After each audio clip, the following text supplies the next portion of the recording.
it's actually easier to become a millionaire later in life. I encounter people all the time that are in their 40s, 50s, and 60s, and I try to talk to them about changing their lives, and they say, "Oh, I'm 50 now. It's too late." I'm telling you, I was broke and sick and miserable at 50, and I turned my entire life around, and now I'm a multimillionaire. Okay, and I just want to say this.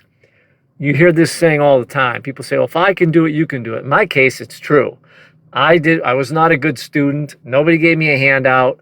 I had to learn from all trial and error. I had no mentors. I wasn't aware that I should be in mastermind groups or, going to seminars and conferences. Of course, I became aware of that and started leveraging all that. But honestly and truly, though, if I can do it, you can do it. I'm not saying it's easy, okay? But if I can do it, you can do it. And I just want to give you some examples. Ray Kroc, who founded McDonald's, they didn't start that franchise until he was 56. Warren Buffett didn't make his first billion until he was 64. And of course, I don't know what he was worth now, 40, 50 billion. Jack Canfield, he wrote, Chicken Soup for the Soul and some other great books. He didn't get going till he was 51. Vera Wang, who's like, a fashion designer, she didn't make and sell her first gown until she was 40, and now she's worth 270 million. Sam Walton, the founder of Walmart, opened his first store at the age of 44, and now his family is worth about 15 billion. Harlan Sanders, he started KFC, Kentucky Fried Chicken. He didn't become a millionaire until he was 74. And I want to read this. Well, let me just cite one other person. Oprah Winfrey, okay? She became a self-made billionaire in 2003, and she was 49. And I want to read this paragraph. This is really good. The average age of business founders hovers around 40, according to research conducted by MIT professor Pierre Ozule. He analyzed 2.7 million people who founded companies between 2007 and 2014. Ozule found that a business founder at the age of 50 is twice as likely to experience a successful exit, meaning they get acquired or go public and they sell for a lot of money, or their stock gets bought up. They're twice as likely to experience a successful exit compared to a founder at the age of 30. And I'm going to give you 10 reasons why I think that is, and I'm going to go to that right now. But as you can see, I became a multimillionaire between the ages of 50 and now I'm 60, okay? And I can tell you the next 10 years I'm going to be worth 10 million. So it's actually, more of a chance of being successful later in life. And here's why. Number one, you know more people, okay? You've got 40 or 50 or 60 years of being involved in groups and sports and schools and your church, and you've met so many people. I don't care what business you want to get into. You're getting into the people business, okay? And you have to have relationships and know people. In my book, Get Rich in 5 Hours, people are one of the 6 life assets you need to leverage to change your life. I had a kid come in my office who just graduated from high school, and he wanted to be a real estate agent at my brokerage. He was 18, and if you saw this kid, I'm not kidding you, he looked 14. And I just said to him, I was real honest, I said, this is a people business. And I said, you're so young, you really haven't had a chance to know anybody. Plus, I don't think any of your classmates are buying real estate right now. They're just out of high school. And he kind of realized I was right and decided not to get his license. So knowing people is critical. Number 2, you've got more skills and knowledge now than you ever had in your life, okay?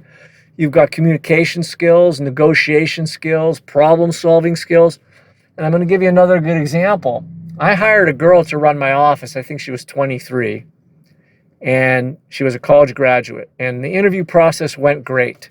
But it was a complete disaster once she started working for me, because what I totally underestimated was just her life skills. She had no problem-solving skills, no decision-making skills. Her communication skills were terrible. She was just terrible. She couldn't do anything, and I wound up having to let her go. Plus, if you've had a good work history, in every job you've been at, you've learned different skills.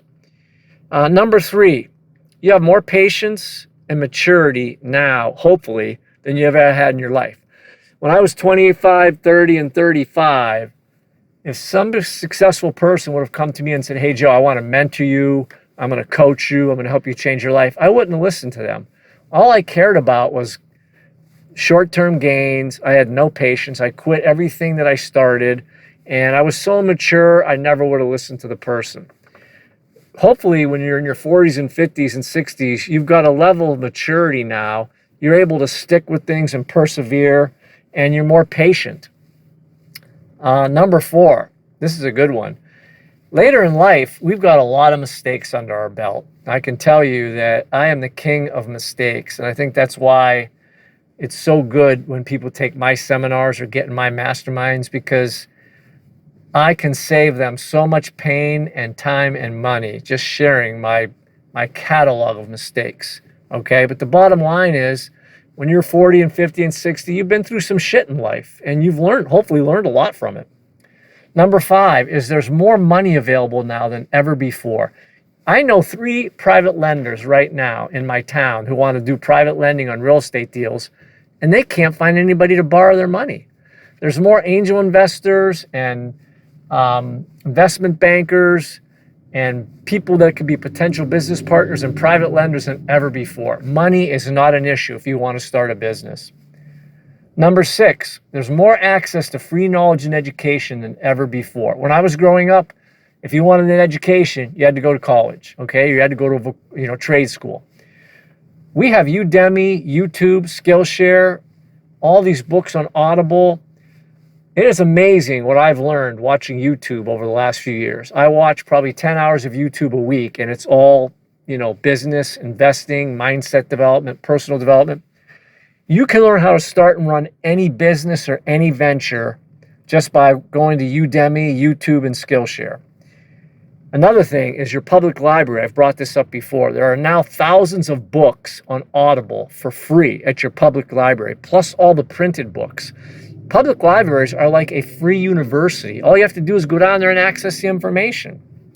So it's so free right now to learn anything you need to know. And it's accessible from your computer at home. It's amazing. Number 7, there's more free technology than ever before. All the social media channels, Twitter, Snapchat, Instagram, Facebook, LinkedIn, Pinterest, TikTok, it's all free. YouTube, again, as I mentioned, you can start your own YouTube channel. You can start your own podcast. It's all free. eBay and Etsy and Craigslist for selling things if you want to get into e-commerce. If you want to get into affiliate marketing, it's free to get into affiliate marketing on Amazon. And again, I'll bring it up again. I'm in Erie, Pennsylvania, and we have a library called Blasco Library. It's on our waterfront. This place is amazing. They've got a technology lab with computers, 3D printers, plotters, everything you need to create and design anything. They've got a YouTube studio with the cameras and the mics. You can use it to podcast, the computers and all the editing software in there. It's just amazing the technology that's available to you for free to start a business, okay? Number 8, it is easier to access domestic markets and international markets than ever before because we have the internet. I mean, it is so easy to do YouTube pre-roll and paid Facebook boosted ads and boosted posts to whatever market you want to get those to. You can sell to people in India, Canada, Mexico. If you're on the East Coast, you can sell to people on the West Coast. The internet has opened the door to an international market to you. And again, it's free.